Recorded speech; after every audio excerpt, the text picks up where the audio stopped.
Hi అండి, welcome to చామస్ kitchen. నేను ఈరోజు చేసే రెసిపీ దోసకాయ టమాటా పచ్చడి అండి, అంటే ముక్కల పచ్చడి అండి. దానికి కావాల్సిన పదార్థాలు: దోసకాయ అండి, ఒక పావు కిలో తీసుకున్నాను. టమాటాలు మీడియం సైజ్ 3 తీసుకున్నానండి. పచ్చిమిరపకాయలు తగినండి, మీ ఇష్టం. కొత్తిమీర అండి, ఇంగువ, మినప్పప్పు, తాలింపు సరుకులండి,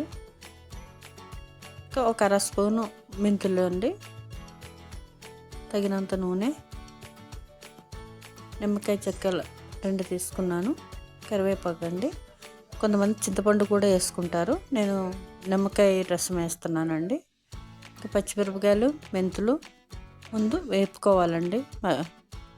మెంతులు చాలా కొన్ని వేసుకోవాలండి, ఎక్కువ వేస్తే మళ్ళీ చేదు వస్తుంది. అందుకని ఒక అర స్పూను వేసుకున్నానండి. వేగినాయండి, తీసుకుందాము. ఇప్పుడు ఒక స్పూన్ నూనె వేసుకుని దోసకాయ ముక్కలు వేసుకుందామండి. దోరగా వేపుకోవాలండి, మరీ ఎక్కువ వేపుకోవద్దు, దోరగా వేపుకోవాలి. వేగినాయండి, కొన్ని ముక్కలు తీసుకుందాం. లాస్ట్లో కలుపుకోవటానికండి. కొంతమంది పచ్చి కూడా వేస్తారు, కానీ నేను కొన్ని వేగిన తర్వాతే వేస్తానండి.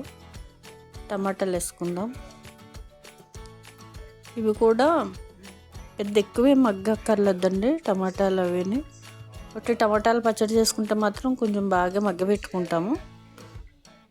ఇదైతే కొంచెం దోరగా ఎక్కితే సరిపోతుందండి. ఇలా చేసుకుని చూడండి ఒకసారి.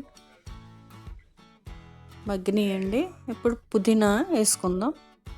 కొన్ని ఆకులండి, ఎక్కువేమొద్దు, కొన్ని వేసుకుందాం. వద్దు అనుకునే వాళ్ళు స్కిప్ చేసుకోవచ్చు. ఇప్పుడు పచ్చిమిరపకాయ, మెంతులు మిక్సీ పట్టుకుందామండి. మెత్తగా కాదు, కొంచెం కచ్చపచ్చగా పట్టుకోవాలి, చూసుకోవాలి. అలా పట్టుకుంటేనే బాగుంటుందండి, మరి మెత్తగా అయితే బాగుండదు.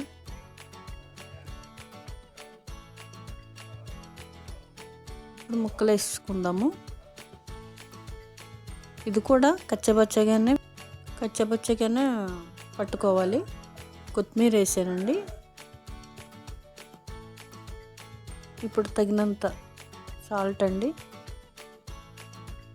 కొంచెం పసుపు, నిమ్మకాయ పిండుకుందామండి. అయ్యో పడిపోయిందండి, ఏమనుకోవద్దు. నిమ్మకాయ పిండి వేసుకుందాము, 2 చెక్కలు పిండుకుందాము. వేసుకునే వాళ్ళు చింతపండు కూడా వేసుకుంటారండి, నిమ్మకాయ వేసుకుంటే వేరే టేస్ట్ ఉంటుందండి. ఒకసారి ట్రై చేయండి. ఇప్పుడు కచ్చపచ్చగా పట్టుకోవాలండి. అయిందండి. ఇప్పుడు పక్కన పెట్టుకున్న ముక్కలు కలిపేసుకోవాలి.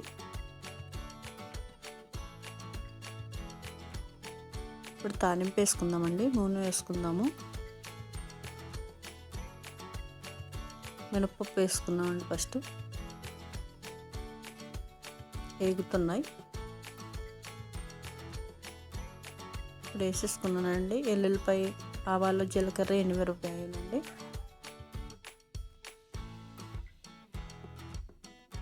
వేగినాయండి.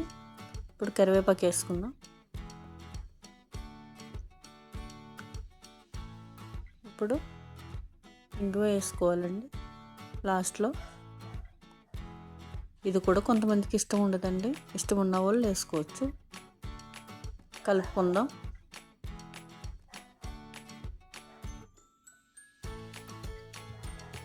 రెడీ అయిపోయిందండి. ఇప్పుడు తాలింపు వేసుకుందామండి. రెడీ అయిపోయిందండి దోసకాయ టమాటా పచ్చడి అండి. బాగుంటుందండి, ఒకసారి ట్రై చేయండి. చూసినందుకు చాలా థ్యాంక్స్ అండి. లైక్, షేర్, సబ్స్క్రైబ్ చేసుకోండి. మరిన్ని వీడియోలతో మీ ముందుకు వస్తానండి. సబ్స్క్రైబ్ చేసుకోవటం మర్చిపోకండి ప్లీజ్.